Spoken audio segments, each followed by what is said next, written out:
Figure it out. Hello, this is Adam Koralik with FigureItOut Productions. The following video is part of our Quick Shoot series. Hey guys, I got a package here that I got from retrotowers.co.uk. Just a couple of things I wanted to get. So I'm going to go ahead and open this up, and then we'll talk more about it. So why don't I just go ahead and start off here, if I can. Always have scissors around, but I didn't do that this time.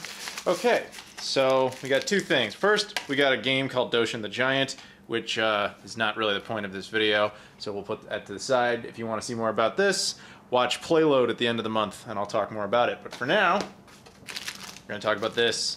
This is the Everdrive N8. Take it out here. Oh, and comes with another card, which is, of course, nice. Like them on Facebook, facebook.com/retrotow. Really? RetroTow? Okay. Possibly Retro Towers. Go ahead and look that up.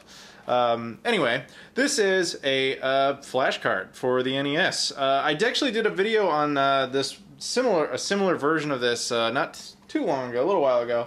This is the Everdrive N8. This is the Famicom version. For those who don't know, the Famicom and the NES are essentially the same console. The Famicom is the Japanese version of what we know as the Nintendo Entertainment System in the West. Now they have different sized pins. This has what commonly is referred to as 60-pin connection, and this has 72 pins. The shape is different, but internally they're the same. So you have the choice, depending on what console you have, to buy one version or the other for use in your country or your region, wherever you are specifically. I don't know, I think it looks pretty good, personally. It is clearly a donor cartridge. A donor cartridge typically comes from like an old sports title, because those are cheap. What they'll do is they will open it up, they'll remove the chipset inside, and then replace it with the board that's in here.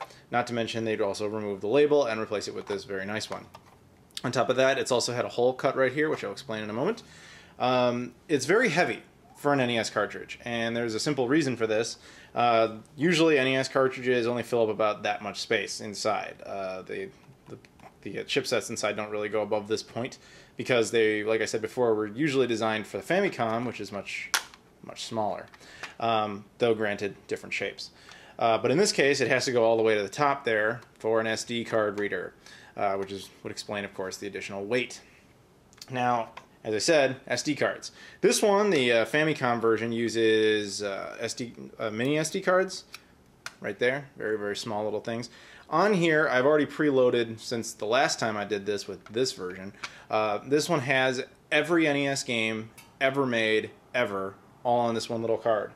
Now, as you saw here, that's obviously doesn't use micro SD cards, so I'll take the micro SD card adapter here, pop that in, bam, take that, and I think it goes in, yep, that way, okay.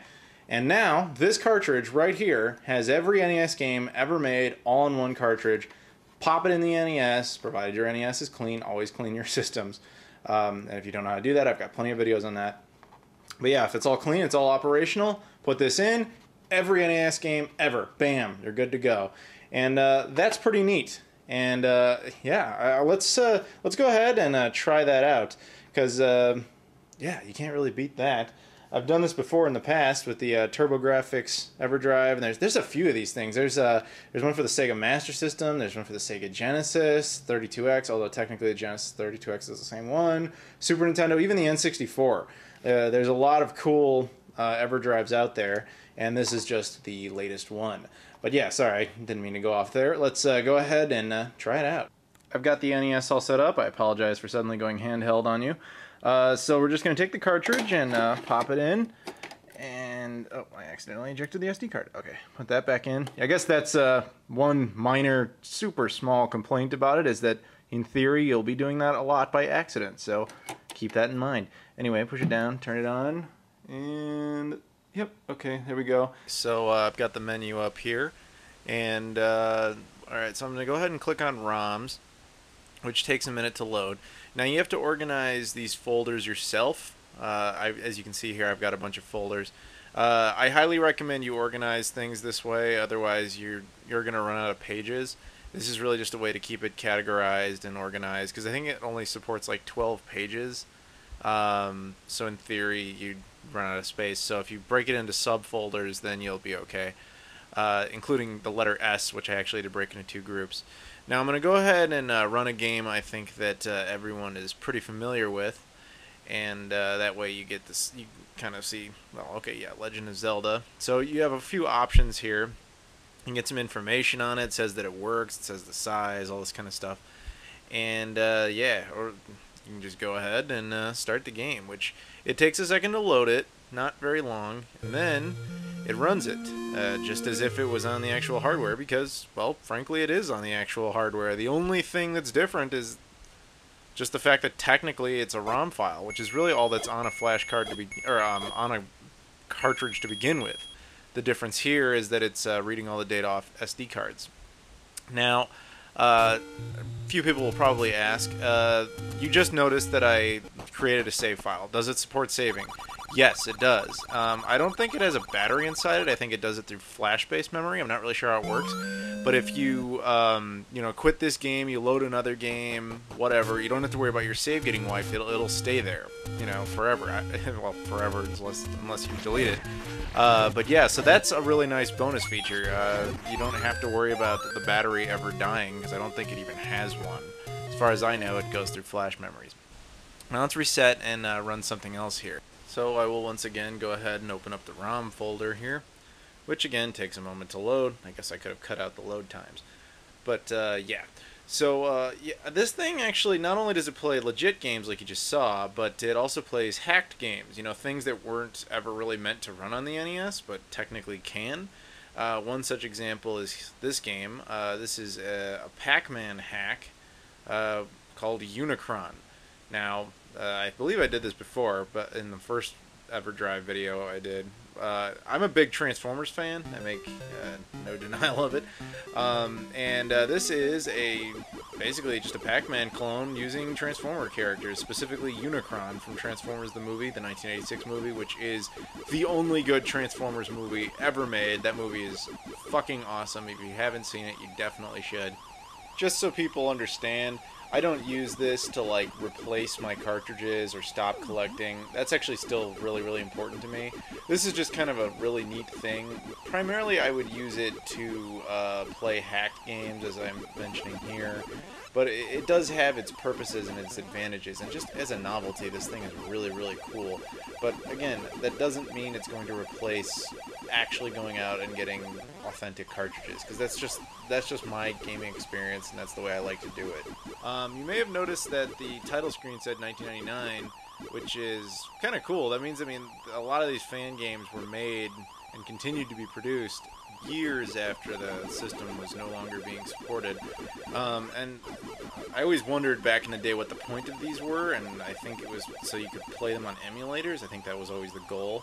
But now, you know, it's kind of funny. I don't think anybody would have ever really predicted that one day you'd be running these kinds of hack games on official hardware. It's just neat to see that. But anyway, let's reset again here. Now I want to show you one other thing. Now I'm going to run Super Mario Bros. 2, which I'll talk about in a moment. But I have two reasons for showing you this. One is to show you that. I don't know if you noticed that for a second, but that's actually because this is a Famicom disk drive game. The Famicom disk drive is an expansion for the NES, or well, no, for the Famicom, released in Japan that we never got over here. It played like these floppy disk-like games. And with this, you can actually run those games. That library of games will run on your NES with this flash card, which is really, really cool.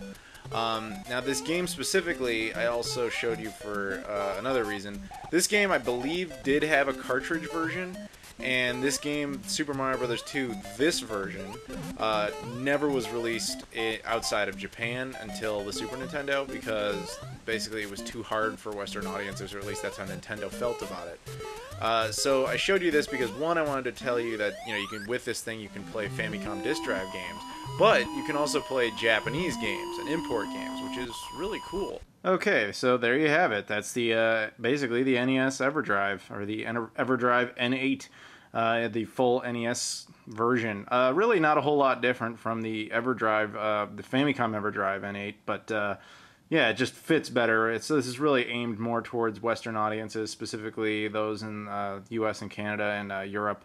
It's not entirely region-free. If you have your 10 NES chip cut inside of it, which I have on this NES, I've done a video on that as well, you don't have to deal with any kind of region issue. However, it's my understanding that if you haven't cut the chip, you'll have to press the reset button 5 times when you load it up to change its region code. So it will work either way, but you might have to take an additional step. I recommend cutting the 10 NES chip personally. Other things, it also works on the top loader NES. It works on, I'm pretty sure, I don't have any clone systems, but I'm pretty sure it would work on those as well. I find it unlikely that it wouldn't. It would also work on Famicoms if you had the appropriate adapters to make the pins fit, but if you want that and you have a Famicom, odds are you should just get the Famicom version of this that I showed earlier. So yeah, that's about it. Just want to remind you, of course, that I got this from retrotowers.co.uk, and I double-checked. It is, in fact, facebook.com/retrotow.